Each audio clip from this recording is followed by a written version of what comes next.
मुग्धा और उसकी सास के बीच पूरा समय सास के किसी ना किसी काम को लेकर मतभेद चलते ही रहते हैं।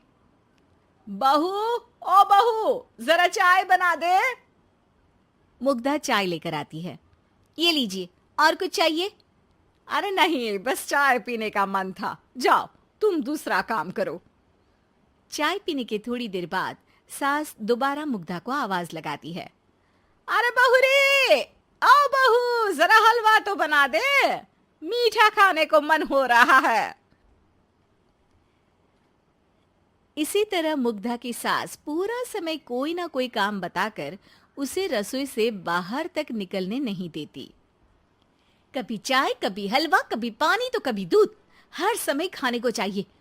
और उसके लिए अपने हाथ पैर बिल्कुल नहीं हिलाने। परेशान किया हुआ है इन्होंने।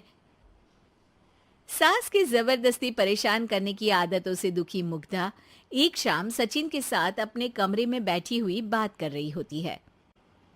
सुनो जी, मम्मी जी की ये जानबूझकर मुझे परेशान करने की फरमाइशों से मैं बहुत फ्रस्ट्रेट हो चुकी हूँ। पूरे दिन में एक सेकंड का आराम नहीं मिलता।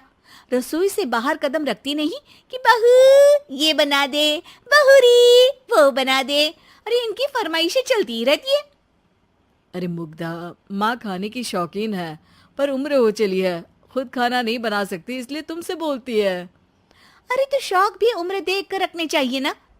समझ में नहीं आता, हर समय फेविकॉल का जोड़ लगाए सोफे से चिपके बैठी रहती है।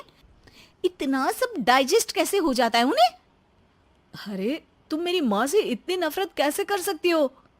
मैं उनसे नफरत नहीं करती जी, बस परेशान हूँ। जहां मुग्धा अपने पति से ये सब बोल रही होती है, वहीं उसकी सास भी कमरे के बाहर दरवाजे से कान लगाए सारी बातें सुन रही होती है और अगली दोपहर रसोई में मुग्धा के पास जाती है। बहू, आज ना मेरा कुछ मसालेदार खाने का मन है। तो चाय बना दूं? मुझे बहुत पसंद है। अरे ना, ऐसा कर लिट्टी चोखा बना ले।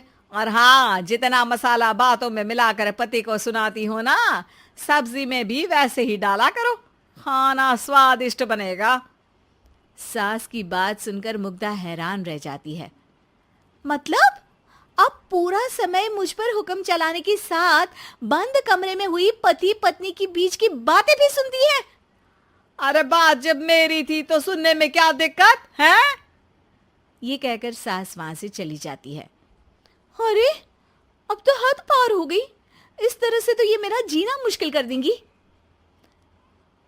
मुग्धा सास की हरकतों से परेशान उसका हल सोचने लगती है और इसी तरह कुछ दिन बीत जाते हैं, जिसमें सास का जन्मदिन आता है। मुग्धा बहुत खुशी के साथ अपनी सास को एंड्रॉयड मोबाइल गिफ्ट करती है। मम्मी, आपको सबसे बात करने के लिए बहुत दिक्कत होती है ना? कभी सचिन तो कभी मुझे बोलना पड़ता है, पर इस मोबाइल से आपको कोई दिक्कत नहीं होगी। एक जगह बैठे बैठे बहुत कुछ कर सकती हैं अब आप। मोबाइल देख सासू माँ खुश हो जाती है, पर उसे इस्तेमाल करना तो आता नहीं, इसलिए साइड में रख देती है। जिसे देख मुग्धा घर का सारा काम छोड़ मोबाइल सेट कर सास को इस्तेमाल करना सिखाने लगती है, जिसके बाद अब सास पूरा समय मोबाइल में ही लगी रहती है। हाय, जब से मम्मी को मोबाइल मिला है मेरी लाइफ में कितनी शांति आई है। अच्छा है, इसी तरह बिजी रहे तो मैं भी सुकून की जिंदगी जी पाऊंगी। अब मुग्धा जब मन करे काम करना, जैसा चाहे वैसा खाना बनाकर खाना, पूरा समय रिलैक्स और खुश रहने लगती है। क्या बात है, आजकल तुम बहुत चहक रही हो। अरे मम्मी जी से छुटकारा जो मिला है, अब ना फरमाइशें ना छुप छुप कर बातें सुनना। अच्छा, तो मोबाइल गिफ्ट करने की ये स्कीम थी। इसी तरह दिन बीतते हैं और अब मोबाइल पर लगी सास फरमाइशों की जगह सवालों के लिए बहू को आवाजें लगाना शुरू कर देती है। अरे बहू सुन तो, देख जरा किसी का फोन क्यों नहीं मिल रहा? रिचार्ज खत्म हो गया है, पर अभी 4 दिन पहले ही तो मैंने किया था। इतनी जल्दी कैसे खत्म हो गया? अरे मैंने कल तेरी कनाडा वाली मौसी सास से 3 घंटे बात की थी ना। क्या? इतना महंगा तो मोबाइल भी नहीं आया जितना महंगा इसका रिचार्ज पड़ रहा है। इसके बाद तो जैसे मुग्धा के दिन के 24 घंटे में से 20 घंटे सास के पास उनके मोबाइल रिलेटेड प्रॉब्लम सॉल्व करने की ड्यूटी ही बन जाती है। अरे मुग्धा, ये मोबाइल में अचानक तेरी मौसी सास की शक्ल क्यों दिखने लगी? और ये तो हिल भी रही है। मम्मी, ये गूगल डुओ का वीडियो कॉल है। इसमें आप बात करने के साथ एक दूसरे की शक्ल भी देख सकती हो। अच्छा, ये तूने मुझे पहले क्यों नहीं बताया? अब बताने के लिए पहले नहीं बताया। इसी बीच सचिन भी वहां आ जाता है और सास अपनी वीडियो कॉल में बिजी हो जाती है।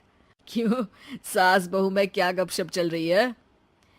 इसे गपशप नहीं, दिमाग का दही होना बोलते हैं। पर तुम तो मम्मी को मोबाइल देकर बहुत खुश थी, फिर क्या हुआ? हाँ, उसका सुकून भी कुछ ही दिन मिला। अब घर के टंटे खत्म हुए तो मोबाइल की टिंग टिंग शुरू हो गई।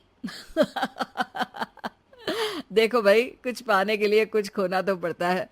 आखिर तुमने मोबाइल अपने फायदे के लिए ही तो दिया है, तो फिर सवालों के जवाब भी देने पड़ेंगे, क्योंकि जब तक उनके हाथ में ये फुंथरू रहेगा, तुम्हारी लाइफ में प्राइवेसी और सुकून रहेंगे। कहने का मतलब है अगर इससे प्यार बढ़े तो दाग अच्छे हैं। अरे मुझे पहले दिन से ही पता है मोबाइल किस मकसद से दिया गया है। भूलो मत, इससे पहले मैं बातें ही सुनती थी। सास की ये बात सुनकर मुग्धा शॉक में और सचिन हंसता रह जाता है।